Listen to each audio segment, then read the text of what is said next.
अनेक शेतकऱ्यांकडून प्राप्त झाली.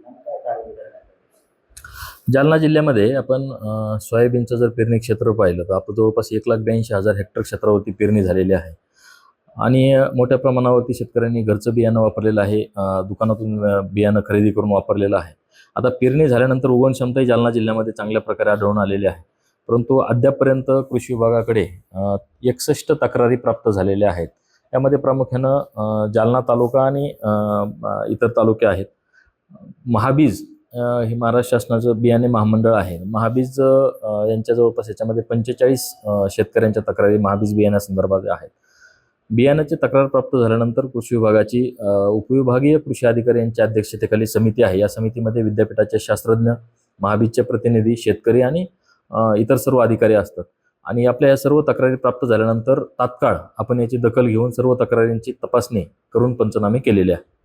किती शेतावर प्रत्यक्ष पाहणी केलेली आहे आणि किती बियाणांचे नमुने तपासणीसाठी पाठवण्यात आले?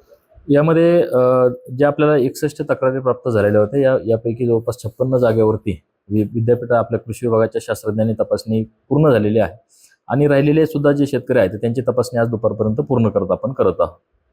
हे जे बोगस बियाणं आहे ते विक्री करतायत, ते रोखण्यासाठी कृषी विभागाने काही पथक वगैरे स्थापन केले आपण उपाययोजना केली आहे?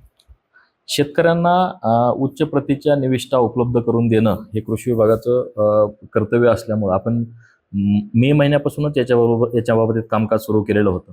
जिल्हा स्तरावरती 1 आणि 8 तालुक्यांच्या 8 म्हणजे प्रत्येक तालुका स्तरावरती 1 असे भरारी पथकांची स्थापना कृषी विभागामार्फत केलेली होती आणि या भरारी पथकांच्या माध्यमातून जवळपास जालना जिल्ह्यामध्ये 57,000 क्विंटल एवढं सोयाबीनचं बियाणं प्राप्त झालेलं होतं.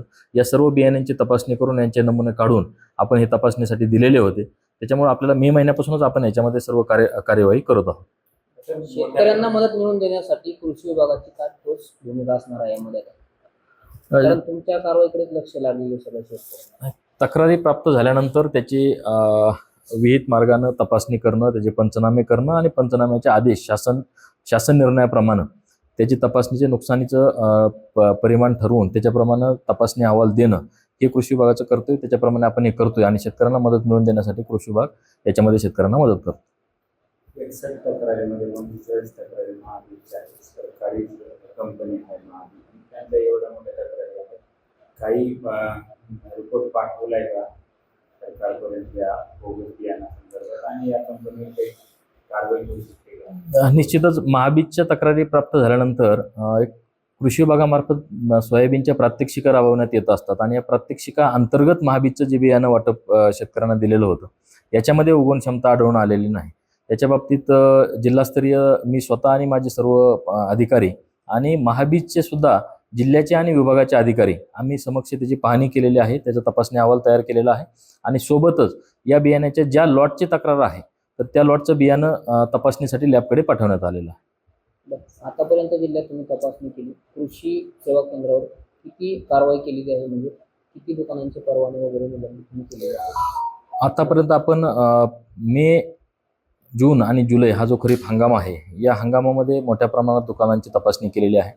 जवळपास 400 दुकानं कृषी सेवा केंद्रांची आपण सखोल तपासणी केलेली आहे आणि या तपासणीमध्ये ज्या दुकानांमध्ये अनियमितता आढळून आलेली आहे, जास्त दराने विक्री होणं किंवा मान्यता नसलेलं एखादं खतं असतील, बियाणं असेल, असं जर काही ठिकाणी आढळून आलं तर त्यांच्यावरती आपण दुकान कायमस्वरूपी रद्द करणे यापासून ते काही कालावधीसाठी निलंबित करणं अशा मोठ्या प्रमाणाच्या कारवाई आपण केलेल्या आहे.